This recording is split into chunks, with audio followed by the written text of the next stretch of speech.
Today on Eagle Nation News, Mia Matney shines the spotlight on the class of 2032. How is our education system benefiting the kids of the future? Lord Womack previews the new stadium for anyone who has not had the chance to see it in person. Find out what you can look forward to for the first home game next Friday. And finally, we take a look at what new food caused a heated debate on Twitter. Eagle Nation News starts right now.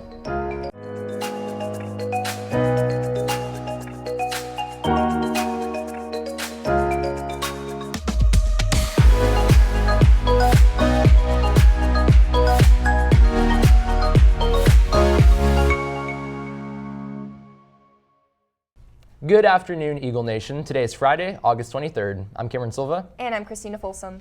So Christina, now that we're seniors, looking back, it's hard to imagine that 12 years ago we were starting kindergarten. Yeah, and for anyone who might have forgotten what it's like, Mia Matney sat down with some of the students from the class of 2032 to see what they're doing to better their education. I'm here at Boyer Elementary, where many of these students just started school for the very first time. Throughout the year, these kindergartners will have to learn many new skills as well as get used to the classroom setting. So our kindergartners at Boyer, the most important things that they'll have to learn throughout the year is how to be a good citizen, how to get along with others, follow rules and procedures, and then learn the academics of kindergarten. So reading and writing, math, addition, subtraction, but most importantly, we want them to feel safe and loved and to learn how to be a member of society. Throughout their very first year of school, these kids will learn many new important life skills. However, they will still have plenty of time to be their true 5-year-old selves. My favorite thing about kindergarten is doing recess. My favorite thing about kindergarten is making friends. These kindergartners will learn many basic skills throughout this year, which they will use for the rest of their lives. Reporting for Eagle Nation News, I'm Mia Matney. Prosper. A 12-year-old boy jumped out of a moving vehicle to save himself from a suspected kidnapping in Florida. 26-year-old Timothy H. Miller was arrested and faces charges of kidnapping, child neglect, and resisting arrest with violence. Music is an important aspect in the lives of many, especially for those living with dementia. The Voice's Season 15 finalist Kirk J. will be performing at Villaggio Assisted Living and Care Facility for McKinney for residents, families, and team members. Jay's agent says he is always willing to help out. Looks like we have something a bit unexpected in the forecast that was not there last time we were on. Let's send it over to Brenna Gibbons with your fast forecast to see which day you may need to pull out the old umbrella. Thank you, Christina. I'm Brenna Gibbons with your fast forecast. Today it'll be 89 degrees outside, but don't get your hopes up because it's going to feel like 98 degrees. There will also be slight winds with a 60% chance of rain rolling in later tonight. The rest of the week will be in the mid to lower 90s and mostly sunny, but much like today, Saturday has a 50% chance of rain. Once again, I'm Brenna Gibbons with your fast forecast. Back to you guys at the desk. Don't go anywhere because right after this, we'll be taking a look at the new menu item that's been trending on social media and that went out of stores.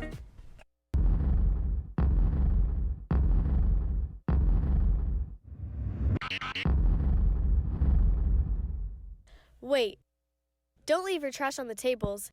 Yes, the custodians are here to clean the school, but they are not here to pick up after you. So please, throw away your trash. Now we send it over to Grant Johnson with your Talent Talk update brought to you by Corbridge Orthodontics. As their iconic commercial says, people love that chicken from Popeyes. This slogan was proved to be true on August 12th when the restaurant chain added a new chicken sandwich to their national menu. Customers stormed the 3,000 restaurants to try out the new menu item after its release. Just hours after the release, the sandwich had already started a social media frenzy, with customers raving about the great taste, and some were even as bold to compare it to fast food chain Chick-fil-A. Unfortunately, most of the stores are sold out of the original sandwich, but they should be returning to the stores very soon.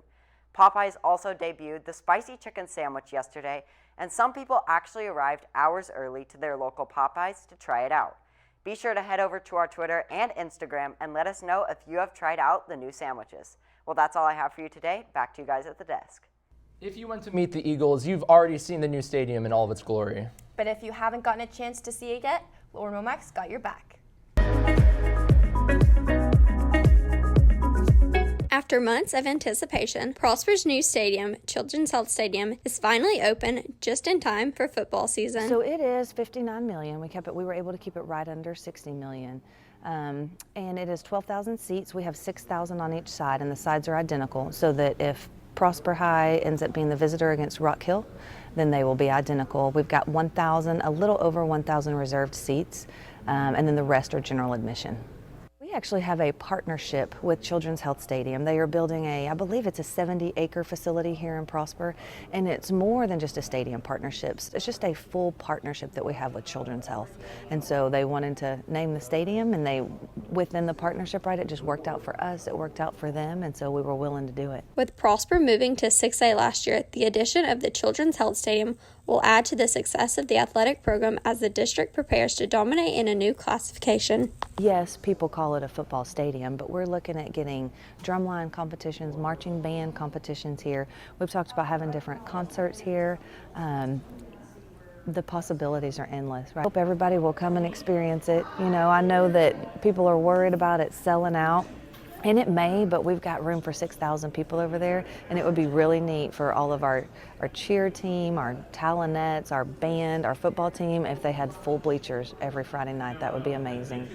Reporting for Eagle Nation News, I'm Lauren Womack. Prosper.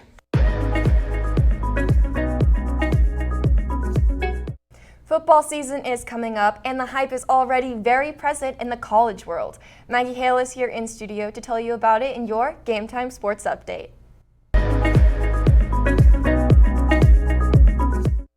On Monday, the official college football AP polls were released.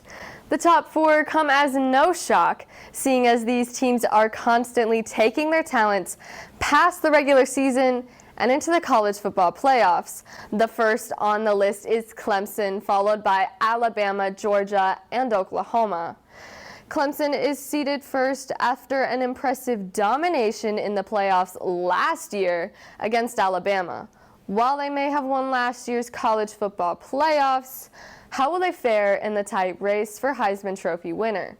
Trevor Lawrence, Clemson quarterback, and Tua, Alabama quarterback, will be put to the test this season. Oklahoma also with a lot of cards on the table coming off of 2 consecutive years of winning the Heisman. First, Baker Mayfield, followed by Kyler Murray. Obviously, there are high standards that have been set, but will Jalen Hurts, former Alabama quarterback and current Oklahoma quarterback, be able to live up to the hype? Even though they might not have made it on the list, TCU and OSU were both able to rack up some preseason points.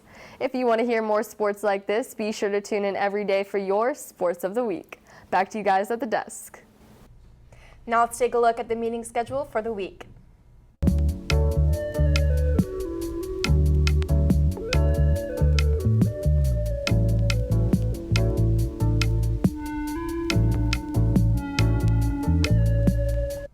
Well, that's all the time we have for you today. For Eagle Nation News, I'm Christina Folsom. And I'm Cameron Silva. Live long and prosper.